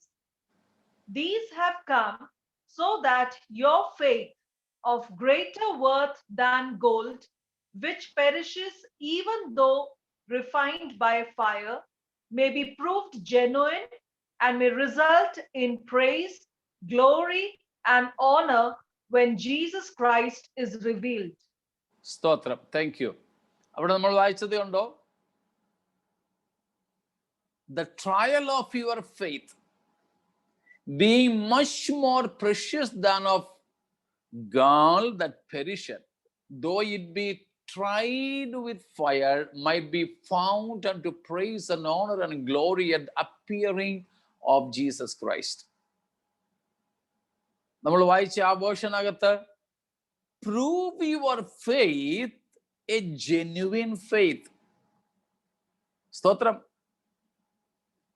This is an opportunity to prove our love, our faith, our loyalty, our commitment to the Lord is not fake. Genuine ആണ് നമ്മുടെ വിശ്വാസം, കർത്താവിനോടുള്ള സ്നേഹം, ദൈവത്തോടുള്ള നമ്മുടെ വിധേയത്വം എന്നിങ്ങനെയൊക്കെയുള്ള കാര്യങ്ങൾ നമ്മുടേത് ശരിയായിട്ടുള്ളതാണ്, വാസ്തവമാണ്, യഥാർത്ഥമാണെന്ന് തെളിയിക്കാനുള്ള അവസരമായി ഇതൊക്കെ. സ്തോത്രം. ആ അവസരത്തെ നമ്മൾ ഒരിക്കലും ലഘുവായിട്ട് കാണരുത്, ഒരിക്കലും ലഘുവായിട്ട് കാണരുത്. വീണ്ടും നമ്മൾ ഇയ്യോബിനെ അതിന് ഉദാഹരണമായിട്ടെടുക്കുന്നു. ഇയ്യോബിനെ സാത്താൻ ദൈവത്തോട് പറഞ്ഞത്, നീ ഇഷ്ടം പോലെ കൊടുത്തിട്ടുള്ളത് കൊണ്ടാ 3 ഫെൻസിങ് നീ കെട്ടിയിട്ടുണ്ട്. ഇയ്യോബിനെ കുറിച്ച് സാത്താൻ ദൈവത്തോട് പറഞ്ഞത് 3 ഫെൻസിങ് ഉണ്ട്. 3 ഫെൻസിങ്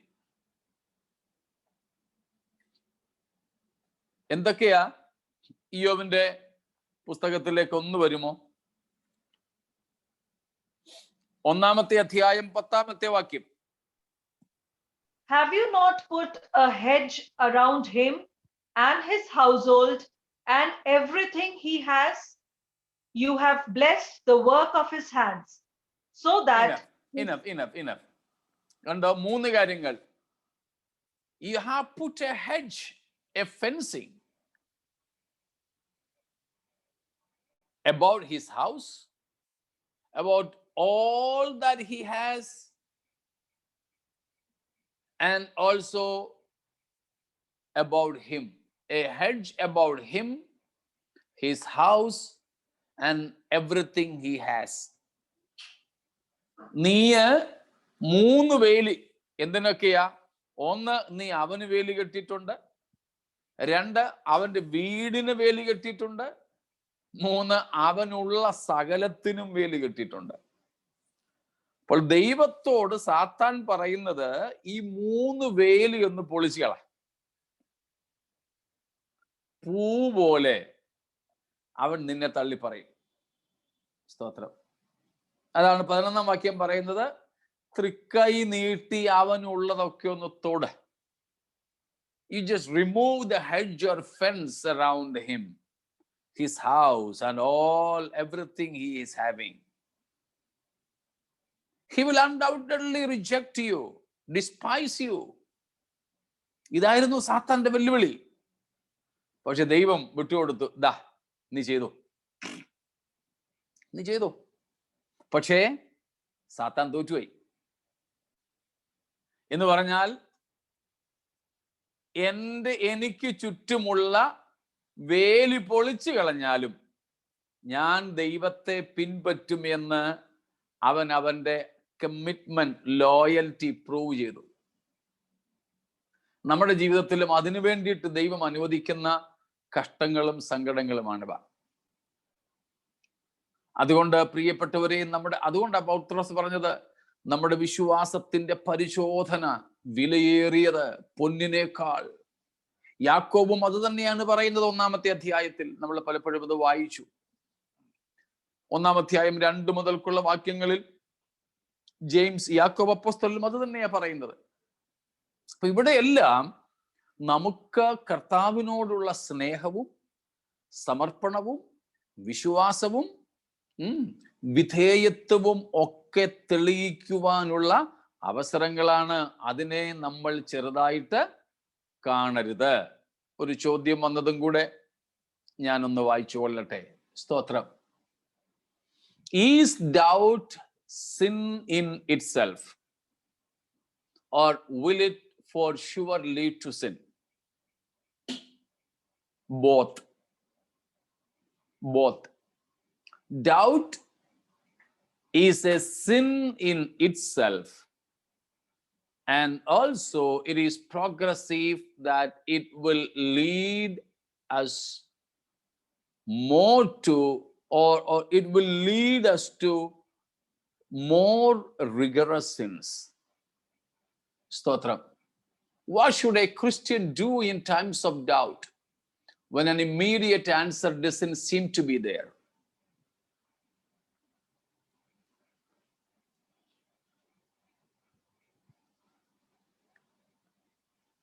യാക്കോബിന്റെ ലേഖനത്തിലേക്ക് തന്നെ നമുക്ക് പോകാം. ജെയിംസ് ചാപ്റ്റർ 1 വേഴ്സ് 6, 6-ാമത്തെ വാക്യം. എന്നാൽ അവൻ ഒന്നും സംശയിക്കാതെ വിശ്വാസത്തോടെ യാചിക്കണം. സംശയിക്കുന്നവൻ കാറ്റടിച്ച് അലയുന്ന കടൽത്തിരയ്ക്ക് സമൻ. സ്തോത്രം. Doubt itself is a sin. God demands faith. Satan puts or spreads and sprouts doubt. ദൈവം വിശ്വാസം ആഗ്രഹിക്കുന്നു, ആവശ്യപ്പെടുന്നു. എന്നാൽ സാത്താൻ സംശയം ജനിപ്പിക്കുന്നു, കിളിർപ്പിക്കുന്നു, അവൻ സംശയം പരത്തുന്നു. സ്തോത്രം. സംശയം മുമ്പ് ഞാൻ പറഞ്ഞതുപോലെ അവിശ്വാസത്തിലേക്കും അവിശ്വാസം കൽപ്പനാ ലംഘനത്തിലേക്കുമാണ് നയിക്കുന്നത്. ആദം ഹൗവമാർക്ക് ആദ്യം ഉണ്ടായത് ഡൗട്ടാ. ദൈവത്തിന്റെ ഉദ്ദേശത്തിലും ദൈവത്തിന്റെ സ്നേഹത്തിലും ഒക്കെ. അത് ദൈവവചനത്തെ അവിശ്വസിക്കുവാൻ കാരണമാക്കി.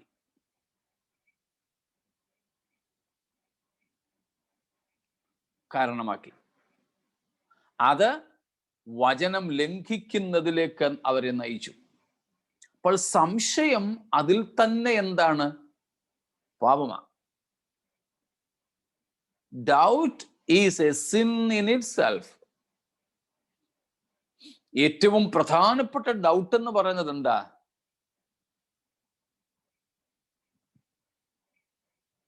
Hebrews 11 verse 6 please. Hebrews 11. എന്നാൽ വിശ്വാസം കൂടാതെ ദൈവത്തെ പ്രസാദിപ്പാൻ കഴിയുന്നതല്ല. ദൈവത്തിന്റെ അടുക്കൽ വരുന്നവൻ ദൈവമുണ്ട് എന്നും തന്നെ അന്വേഷിക്കുന്നവർക്ക് പ്രതിഫലം കൊടുക്കുന്നു എന്നും വിശ്വസിക്കേണ്ടതല്ലോ. സ്തോത്രം.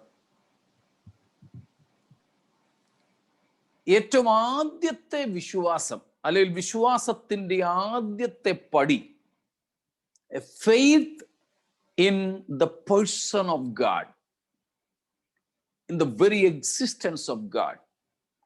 ദൈവത്തിന്റെ ആളത്വത്തിലും അസ്തിത്വത്തിലുമുള്ള വിശ്വാസമാണ് ആദ്യത്തെ വിശ്വാസത്തിന്റെ ആദ്യത്തെ പടി. സ്തോത്രം. ഡൗട്ട് ആൻഡ് അൺബിലീഫ് എന്ന് പറയുന്നത് it excludes God, whereas faith includes, receives God. അവിശ്വാസവും സംശയവും ദൈവത്തെ പുറംതള്ളുമ്പോൾ വിശ്വാസം ദൈവത്തെ ഉൾക്കൊള്ളുന്നതാണ്. Hebrews 3 and verse 12. 3:12 എബ്രായ ലേഖനം.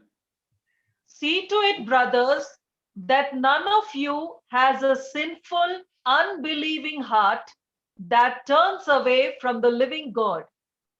സ്തോത്രം. Unbelieving heart, sinful heart that turns away from God, departing from the living God. That's why I told you, unbelief and doubt, what does it do?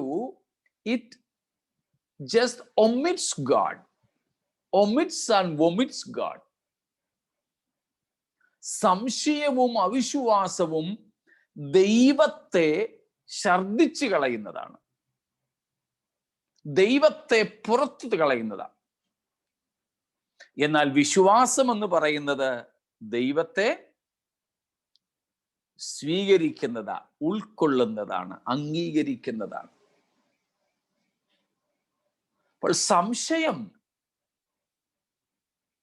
യാക്കോബ് പറഞ്ഞു, സംശയിക്കുന്നവൻ കടൽ തിരക്ക് സമമാണ്, അവൻ ആടി ഉലയുന്നവനാണ്, ദൈവത്തിൽ നിന്നൊന്നും പ്രാപിപ്പാൻ അവന് കഴിയയില്ല. എപ്പോഴും സംശയവും അവിശ്വാസവും സാത്താന്യമാണ്, ഈവൻ മാനുഷികം പോലുമല്ല.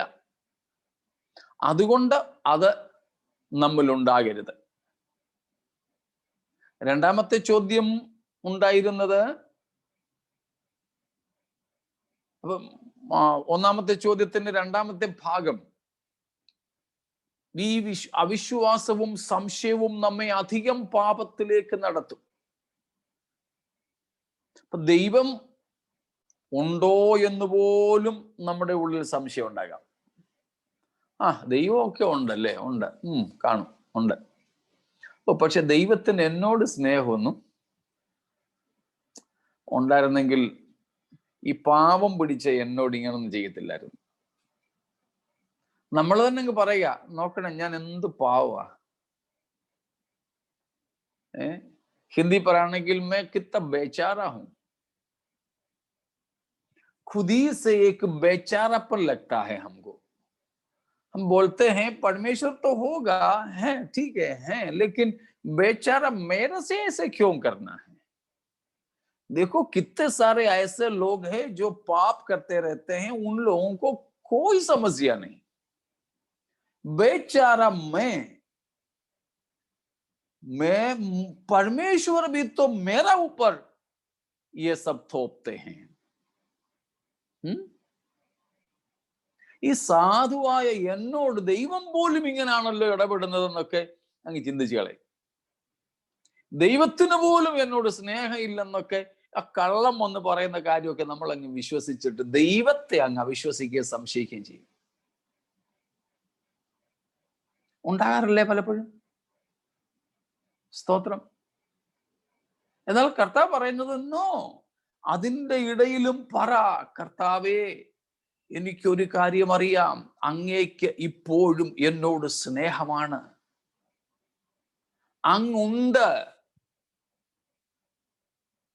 അതുകൊണ്ട് ആ ഉൽപ്പത്തി പുസ്തകം 1-ാം അധ്യായം 1-ാം വാക്യത്തിൽ നിന്ന് കർത്താവിനെ കുറെ പാഠങ്ങൾ പഠിപ്പിച്ചിട്ടുണ്ട്. അതിൽ ഒരു കാര്യം ഇതാണ്, the very first words of the Bible undoubtedly and loudly declares that God exists.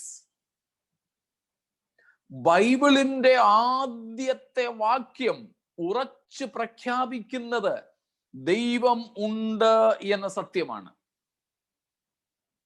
അതുകൊണ്ട് മാറാ രോഗങ്ങൾ ബാധിച്ചാലും, വരുമാനം നിലച്ചാലും, ആഗ്രഹങ്ങൾ നിവർത്തിച്ചില്ലെങ്കിലും സാത്താൻ നമ്മെ സംശയത്തിലേക്കും അവിശ്വാസത്തിലേക്കും തള്ളിക്കളയരുത്. അപ്പോഴും പറയണം, നോ, ഇതൊക്കെ സംഭവിച്ചാലും എനിക്ക് ഒരു കാര്യം അറിയാം, ദൈവം ഉണ്ട്, അവൻ എന്നെ സ്നേഹിക്കുന്നു. സംശയത്തിന് ഒരിക്കലും ഇടം കൊടുക്കരുത്. ഞാൻ അതിനാ മുമ്പേ പറഞ്ഞത്, അതിന് ചോദ്യത്തിന്റെ 2-ാം ഭാഗത്തുണ്ട്, പെട്ടെന്നൊരു മറുപടി ലഭിക്കുന്നില്ല എന്ന് വന്നാൽ സംശയത്തിന് എന്താണ് പരിഹാരം, റെമഡി? സംശയത്തിന് പരിഹാരം ദൈവത്തിന്റെ വചനം തന്നെയാണ്. What does the Bible say? What does the Bible say? നമുക്ക് ആത്യന്തികമായിട്ടും വിശ്വസിക്കേണ്ടത് എന്താണ്? ഞാനിപ്പോ പറഞ്ഞ 2 കാര്യങ്ങളാണ്. The 2 major aspects of our faith, our belief, should be the existence, the very person and existence of God, and then the very love of God. ഈ 2 കാര്യങ്ങളിൽ ഒരിക്കലും നാം എന്ത് ചെയ്യരുത്? അവിശ്വസിക്കുവാൻ പാടില്ല. അത് നമ്മുടെ നിത്യതയെ തന്നെ ബാധിക്കുന്ന ഘടകങ്ങളാണ്. ദൈവമുണ്ടെന്ന് വിശ്വസിക്കണം. സ്തോത്രം. ഉണ്ടെന്ന് വിശ്വസിക്കാൻ ഈ ലോകത്തിലേക്ക് തന്നെ നമ്മൾ നോക്കിയാൽ മതിയല്ലോ. ബൈബിൾ പറയുന്നത് വിശ്വസിക്കണം. അപ്പൊ ബൈബിൾ പറയുന്നത് വിശ്വസിക്കാൻ നമുക്ക് കഴിയണമെങ്കിൽ ബൈബിളിന്റെ ആധികാരികത, the authority of the Bible, the authority of the Bible, ബൈബിളിന്റെ ആധികാരികത നമ്മൾ മനസ്സിലാക്കണം. ഞാൻ അതിനാ മുമ്പൊക്കെ പറഞ്ഞിട്ടുള്ളത്, നമ്മുടെ വിശ്വാസ പ്രമാണത്തിന്റെ വിഷയങ്ങൾ വരുമ്പോഴും ഏറ്റവും ആദ്യത്തേത് ബൈബിൾ ആണെന്ന്. We believe in the plenary inspiration of the Bible as the inspired word of God. Bible അക്ഷരീകമായി ദൈവശ്വാസീയമായ ദൈവവചനമാണെന്ന് ഞങ്ങൾ വിശ്വസിക്കുന്നു. അവിടെ നിന്നാണ് നമ്മുടെ വിശ്വാസ പ്രഖ്യാപനം തുടങ്ങുന്നത്. അതിന് നമുക്ക് ബൈബിളിന്റെ ആധികാരികത തെളിയിക്കാൻ ഹിസ്റ്റോറിക്കൽ പ്രൂഫ്സ് ഉണ്ട്, ആർക്കിയോളജിക്കൽ പ്രൂഫ്സ് ഉണ്ട്, ആന്ത്രോപോളജിക്കൽ പ്രൂഫ്സ് ഉണ്ട്, പ്രോഫറ്റിക്കൽ പ്രൂഫ്സ് ഉണ്ട്, സയന്റിഫിക് പ്രൂഫ്സ് ഉണ്ട്. ഇങ്ങനെ പോകുന്നു. അത് more than 10 proofs are there. ലോകപ്രകാരം തന്നെ നമുക്ക് ബൈബിളിന്റെ ആധികാരികത തെളിയിക്കാം. അത് നമ്മൾ അറിഞ്ഞു കഴിഞ്ഞാൽ ബൈബിൾ പറയുന്നത് വിശ്വസിക്കാൻ നമുക്കൊരു പ്രയാസവും ഉണ്ടാകില്ല. അപ്പോൾ ദൈവത്തിന്റെ വചനം ശരിയായിട്ടില്ലാത്തിടത്ത് മാത്രമേ സംശയത്തിന് വളരാൻ കഴിയത്തുള്ളൂ. ഇപ്പൊ നമ്മളിപ്പോ പറയുന്നത് പോലെ ഇമ്മ്യൂണിറ്റി പവർ ഇല്ലാത്തിടത്തെ രോഗാത്മാക്കളല്ല, രോഗകീടങ്ങൾ, ഡോക്ടർമാരുടെ ഭാഷയിൽ പറയാം, അല്ലെ മെഡിക്കൽ ലാംഗ്വേജിൽ പറഞ്ഞാൽ വൈറസസോ ബാക്ടീരിയാസോ രോഗാണുക്കളോ എവിടെയായിരിക്കും വളരുന്നത്? പൊതുവെ പറഞ്ഞാൽ രോഗപ്രതിരോധ ശക്തി കുറഞ്ഞെടുത്താണ്. രോഗപ്രതിരോധ ശക്തി, ഇമ്മ്യൂണിറ്റി പവർ. അതുകൊണ്ട് ഇപ്പം ഈ പാൻഡമിക് വന്നപ്പോഴും നമ്മളെല്ലാവരും പറയുന്നത് ഇൻക്രീസ് യുവർ ഇമ്മ്യൂണിറ്റി പവർ. രോഗപ്രതിരോധ ശക്തിയെ വർദ്ധിപ്പിക്കുക, അതിന് ഇന്ന ഫുഡ് കഴിക്കുക, ഇന്ന മരുന്ന് കഴിക്കുക എന്നൊക്കെയാണല്ലോ. ഇതുപോലെ നമ്മുടെ സ്പിരിച്വൽ ഇമ്മ്യൂണിറ്റി കൂട്ടാൻ വേണ്ടിയിട്ട്, സ്തോത്രം, നമുക്ക് എന്ത് ചെയ്യണം?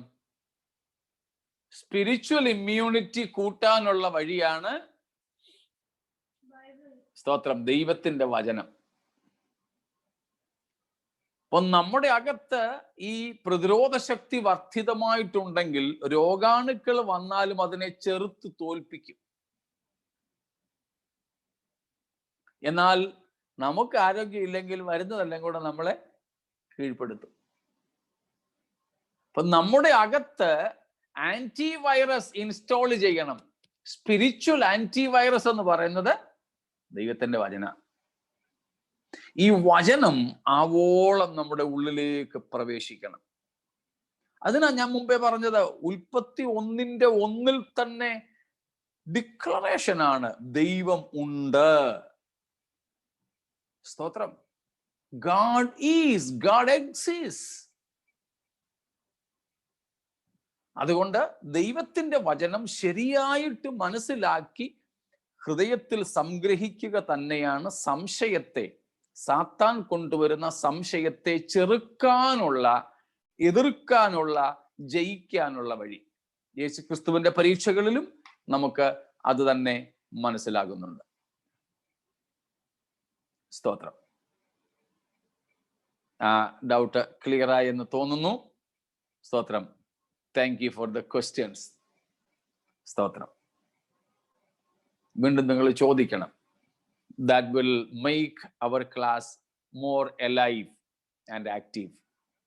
ചോദ്യങ്ങൾ വിഷയസംബന്ധമായിട്ടേ ആകാവുന്ന മാത്രം. വിഷയസംബന്ധമായ ചോദ്യങ്ങൾ നമ്മുടെ പഠനത്തെ കുറച്ചുകൂടെ ഉത്തേജിതമാക്കും.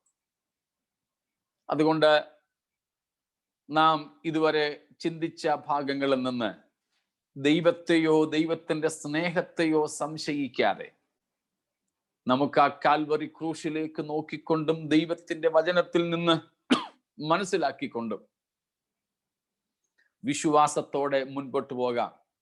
നമ്മുടെ വിശ്വാസത്തെയും സമർപ്പണത്തെയും ഒക്കെ ഊട്ടി ഉറപ്പിക്കാൻ, അല്ലെ തെളിയിച്ചു കൊടുക്കാൻ ദൈവം അനുവദിക്കുന്ന കഷ്ടതകളെ, സങ്കടങ്ങളെ നാം ചെറുതായി കാണാതെ ആ അവസരങ്ങൾ നിമിത്തം ദൈവത്തിന് സ്തോത്രം ചെയ്തുകൊണ്ട് ഇപ്പോഴും ഞാൻ അങ്ങയെ സ്നേഹിക്കുന്നു എന്ന് വെളിപ്പെടുത്തി മുൻപോട്ട് പോകുവാൻ നമുക്ക് നമ്മെ സമർപ്പിക്കാം. സ്തോത്രം.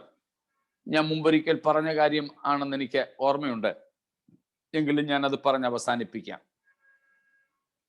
എൻ്റെ ശരീരത്തിൽ ദീർഘനാളുകൾ എന്നെ അലട്ടിയ ഒരു രോഗമുണ്ടായിരുന്നു. ഞാൻ ദീർഘനാളുകൾ അത് നിമിത്തം വല്ലാതെ കഷ്ടപ്പെട്ടു. എന്നാൽ കർത്താവിൽ മാത്രം മരുന്നുകളിൽ ആശ്രയിക്കാതെ ദൈവത്തിൽ മാത്രം ആശ്രയിച്ച് മുൻപോട്ട് പോകുന്ന ആ സമർപ്പണം നിമിത്തം ഞാൻ മരുന്നൊന്നും ചെയ്യാതിരുന്നു. രോഗം കൂടിക്കൂടി വന്നു. രാത്രിയിലൊക്കെ എല്ലാവരും ഉറങ്ങുന്ന സമയത്തും എനിക്ക് ഉറങ്ങാനൊന്നും നോക്കാതെ ഞാൻ വേദന കൊണ്ട് ഞെളിവിരിക്കൊണ്ട സമയങ്ങൾ. അങ്ങനെ ഞാൻ വളരെ പ്രയാസത്തിൽ, വളരെ കരച്ചിലോടെ ഇരിക്കുന്ന സമയത്ത്, ഉറക്കത്തിലും പ്രാർത്ഥനയിലും ഒന്നുമല്ല, ഉണർന്നിരിക്കുന്ന സമയത്ത് എനിക്കൊരു ഫീൽ ഉണ്ടായി. സാത്താൻ ഒരിടത്ത് നിന്നോണ്ട് കൈകൊട്ടി എന്നെ കളിയാക്കി ചിരിക്കുന്നെന്ന്. നീ ദൈവത്തിൽ ആശ്രയിക്കല്ലേ, എന്നിട്ട് എന്താ കിടന്ന് നിലവിളിക്കുന്നേ? എന്തൊരു വേദനയാ നീ അനുഭവിക്കുന്നേ? എനിക്ക് അതും കൂടെ അങ്ങോട്ട് എൻ്റെ ചിന്തയിലേക്ക് വന്നപ്പോഴേക്കും കുറച്ചുകൂടെ പ്രയാസവും വേദനയും എനിക്ക് തോന്നി. എന്നിട്ട് ഞാൻ ആ സമയത്തും വളരെ നെടുവീർപ്പോടുകൂടെ ദീർഘശ്വാസം വിട്ടുകൊണ്ട് കർത്താവിനോട് പറഞ്ഞ 2 കാര്യമുണ്ട്. കർത്താവേ, ഞാൻ നിന്നിൽ ആശ്രയിച്ചിട്ടും ഇത്രയുമൊക്കെ എനിക്ക് പ്രയാസം ഉണ്ടായിട്ട് എനിക്ക് ഒരു കാര്യം അറിയാം, ഇപ്പോഴും നീ എന്നെ സ്നേഹിക്കുന്നുണ്ടെന്ന്. സ്തോത്രം. 2, ഞാൻ കർത്താവിനോട് പറഞ്ഞു, ഇത്രയും കയ്പായത് എനിക്ക് ഭവിച്ചു എന്നത് വാസ്തവമാണെങ്കിലും ഒരു കാര്യം കൂടെ കർത്താവേ, ഇനിയും ഇതിലും കൂടുതൽ എനിക്ക് പ്രയാസം വന്നാലും ഞാൻ ഇനിയും നിന്നെ സ്നേഹിക്കും. ഈ 2 ഏറ്റുപറച്ചിലുകൾ, സ്തോത്രം, ഈ 2 ഏറ്റുപറച്ചിലുകൾ ഞാനിത് പറഞ്ഞപ്പോൾ കരഞ്ഞോണ്ടാ പറയുന്നത്, നെടുവീർപ്പിട്ടോണ്ടാ പറയുന്നത്. Lord, still I know that you love me. 2, still I will continue to love you. ഇന്ന് രാത്രിയിലും എന്നെ കേൾക്കുന്ന ദൈവത്തിന്റെ മക്കളെ, കർത്താവിന്റെ ദാസന്മാരെ, നമ്മുടെ ജീവിതത്തിലും ഇതുപോലെ തന്നെ അനുഭവങ്ങൾ ഉണ്ടാകാം. നമുക്ക് വേദനയായുള്ളത് ഭവിക്കുമ്പോൾ സാത്താൻ വന്ന മന്ത്രിക്കും, സംശയത്തിന്റെ വിത്തുകൾ കൊണ്ട് പാകും. എന്നാൽ വേദനയിൽ ഞെളിപിരിക്കൊള്ളുകയാണെങ്കിലും അപ്പോഴും ഈ 2 ഏറ്റുപറച്ചിലുകൾ സാത്താനും കൂടെ കേൾക്കത്തക്കതുപോലെ ദൈവത്തോട് പറ. എന്താ പറയേണ്ടത്? സ്തോത്രം, ഇപ്പോഴും എൻ്റെ ദൈവം എന്നെ സ്നേഹിക്കുന്നു, ഇനിയും ഞാൻ അവനെ സ്നേഹിക്കും. ഈ 2 ഏറ്റുപറച്ചിലുകൾ, 2 കൺഫെഷൻസ്. ഇപ്പോഴും എൻ്റെ കർത്താവ് എന്നെ സ്നേഹിക്കുന്നു, ഇനിയും ഞാൻ കർത്താവിനെ സ്നേഹിക്കും, ഞാൻ അവനെ സ്നേഹിച്ചുകൊണ്ടേയിരിക്കും. സ്തോത്രം. ഇയ്യോബ് പറഞ്ഞ കാര്യം നമുക്ക് ഓർമ്മയുണ്ടല്ലോ. എന്താ ഇയ്യോബ് പറഞ്ഞത്? അവൻ എന്നെ കൊന്നാലും ഞാൻ അവനായി തന്നെ കാത്തിരിക്കും. സ്തോത്രം. ഹല്ലേലൂയ. ആ ഇയ്യോബിന്റെ ജോബ് 13:15 അവൻ പറഞ്ഞത്, സ്തോത്രം, അവൻ എന്നെ കൊന്നാലും ഞാൻ അവനെ തന്നെ കാത്തിരിക്കും. Praise the Lord. സ്തോത്രം. ഇന്ന് രാത്രി നമുക്കിത് പറയാൻ പറ്റുമോ? അതിനുവേണ്ടി അത് നമ്മുടെ കർത്താവ് കേൾക്കാൻ ആഗ്രഹിക്കുന്നു. സ്തോത്രം. നമുക്ക് കർത്താവിനോട് പറയാം. ആ തീരുമാനം നമുക്ക് എടുക്കാം. മനുഷ്യര് കേൾക്കട്ടെ, സാത്താൻ കേൾക്കട്ടെ, നമ്മൾ തന്നെ അത് കേൾക്കട്ടെ, നമ്മുടെ വാക്കുകളിൽ നിന്ന് നമ്മുടെ കർത്താവ് അത് കേൾക്കട്ടെ. സ്തോത്രം. ഇന്ന് രാത്രി നമുക്ക് ആ കർത്താവിന്റെ കരങ്ങളിൽ ഈ സ്തോത്രം ഇയ്യോബിനെ പോലെ ഏറ്റുപറഞ്ഞുകൊണ്ട് ദൈവസന്നിധിയിലേക്ക് നമ്മെ സമർപ്പിക്കാം. Praise the Lord. ഹല്ലേലൂയ. സ്തോത്രം, സ്തോത്രം. ഹല്ലേലൂയ. കർത്താവേ, നീ എന്നെ സ്നേഹിക്കുന്നത് കൊണ്ട് സ്തോത്രം. ഞാനും അങ്ങേ സ്നേഹിക്കുന്നു. സ്നേഹത്തിന്റെ ഇനിഷ്യേഷൻ കർത്താവായി എടുത്തത്. നമുക്ക് നമ്മെ തന്നെ ആ സ്നേഹത്തിൽ കാത്തു സൂക്ഷിപ്പാനായിട്ട് സമർപ്പിച്ച് നമുക്ക് ദൈവത്തോട് പ്രാർത്ഥിക്കാം.